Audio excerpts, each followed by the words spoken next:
Hey loves! In today's video, we will be exploring the many states of 4C hair, including shrinkage, what it looks like dry and wet, as well as misconceptions about the hair type. Y'all, I can already hear the people typing in the comment section. You cannot be 4C because... Is it just me, or does it seem like in the natural hair care community, type 4C hair is just synonymous with dry, unmanageable hair that has absolutely no texture whatsoever? Yeah, I know you've heard it. I'm gonna debunk it today. Hey loves, my name is Latoya Ebony. Welcome back to my channel. If you are new, to take a look around, subscribe. I've got a ton of natural hair care videos, specifically centered around type 4 hair. So I already know that this topic is going to be a little bit of a conversation, but I just want you guys to keep it respectful down there. Type 4 hair C is one of the most versatile hair types. So in this video, I just want to show you my hair in many different ways so that you can see that 4C hair, not only is it versatile, it does have a pattern. It's actually a coil. Disclaimer: I'm not making this video to obsess about hair type, pattern, or numbers. To be perfectly honest, I believe that hair typing is simply a tool. It's used to guide people in the right direction when searching for products, techniques, inspiration, and information. In fact, the original hair chart was created by a man that didn't include 4C as a hair type at all. And he stated in an interview with Elle magazine, quote, "I always recommend embracing your natural texture. Kinky hair can have limited styling options. That's the only hair type I suggest altering with professional relaxing." Yeah. Andre Walker has since adjusted his statement, but I personally don't believe in obsessing or fighting over a system that, quite frankly, didn't have me in mind. I label my videos type 4 or 4C simply to help viewers find the content I create in order to help them reach their hair goals. This video is to illuminate the beauty and versatility 4C hair can have in many different states. So let's take a look at my 4C hair, shall we? This is what most people identify as 4C hair. My hair here has no product, it's dry, it's in its shrunken state, and lacks a clear strand pattern. Here my hair is stretched, but again, it's dry and needs a wash. When I show my hair in this state, I don't tend to get comments that question whether my hair is 4C or not. So let's review what 4C hair is by looking at the modified Andre Walker hair typing system. This one has 4C in it. In the type 4 category, 4A strands have the clearest curl or coil, B strands have more of a zigzag, pattern, no curl or coil, and C looks very similar to 4A, but the diameter of the coil is smaller and the shrinkage level is much higher. My hair shrinks like 75% or more. Shrinkage is a beautiful thing, and it's a sign of healthy, natural hair.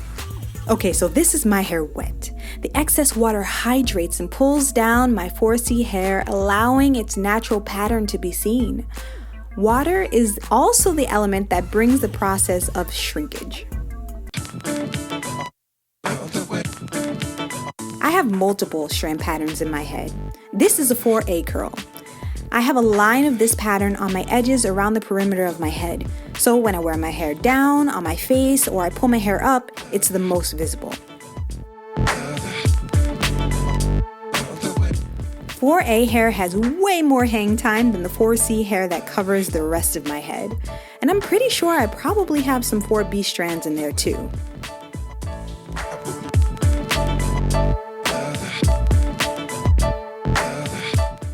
This is what natural 4C hair looks like moisturized. Also, keep in mind I have low porosity hair. This means my hair is slow to absorb water. This fact affects the way my hair responds to product as well. I'll show you a little later what I mean.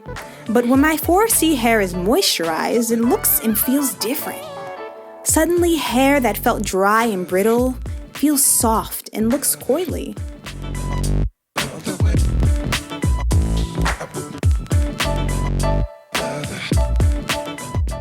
In order to keep my hair shaft soft and malleable, I have to apply water, moisturizing creams, and Layer oil so that the water doesn't evaporate and leave my hair dry like the first clip. And the more natural hair is fluffed, combed, and manipulated, the less curl definition it usually has. This is usually where people freak out in disbelief. This is the revered wash and go. The gel is weighing down my hair and it's keeping my strands stretched so it dries with a lot more definition. That's a huge difference from the clip in which I allowed my hair to dry with no product at all. This process takes a long time to do, so you need a lot of patience, but the results can last comfortably for up to a week.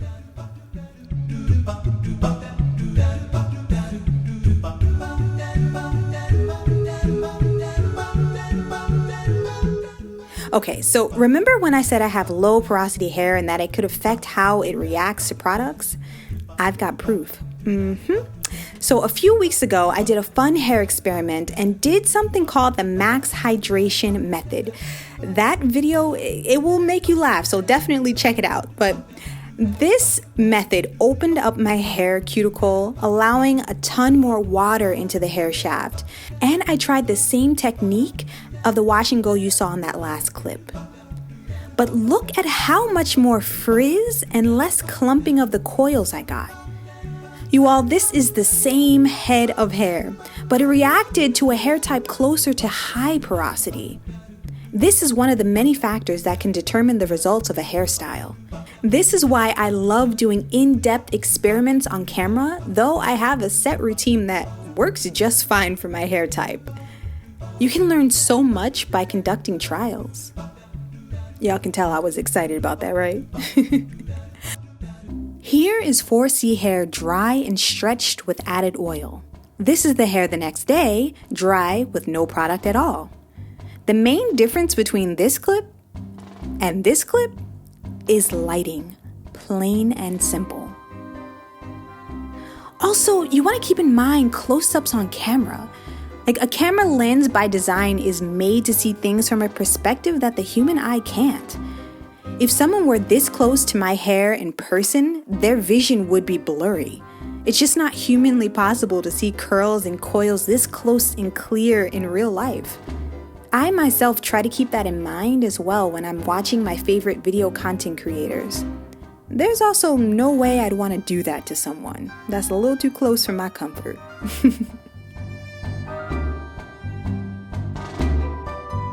Not one head of 4C hair is the same.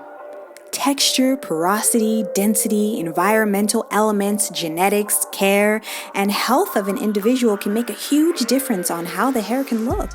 Perhaps with this video and others, we can come to a new and more inclusive depiction of our hair.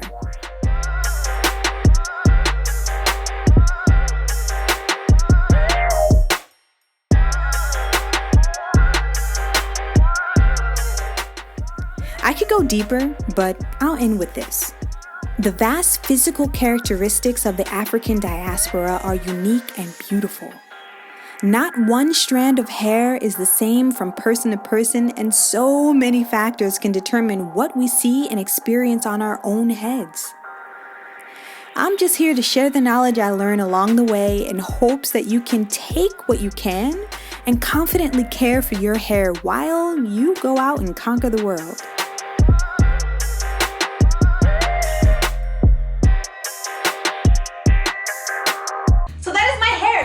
Type 4C hair, true 4C hair. Granted, I do have a couple of other textures. I have some 4A here, and I know that there's probably some 4B, but the majority of my hair is 4C. Many of us have many different textures on our hair, many different patterns on our hair as well. So I just hope that this was helpful for any of you guys who were confused. It does have a pattern. It is a coil. A very small one, but it is there.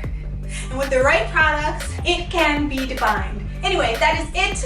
comment down below what you believe your hair type and texture is. If you're interested in learning more, there's the Andre Walker hair typing system that I did a video on, as well as the LOIS hair typing system that I also did a video on. And then you can also look at my playlist for hair density and porosity, because those make a difference as well. I hope this was enjoyable. I hope it brought you clarity, and I will see you next time.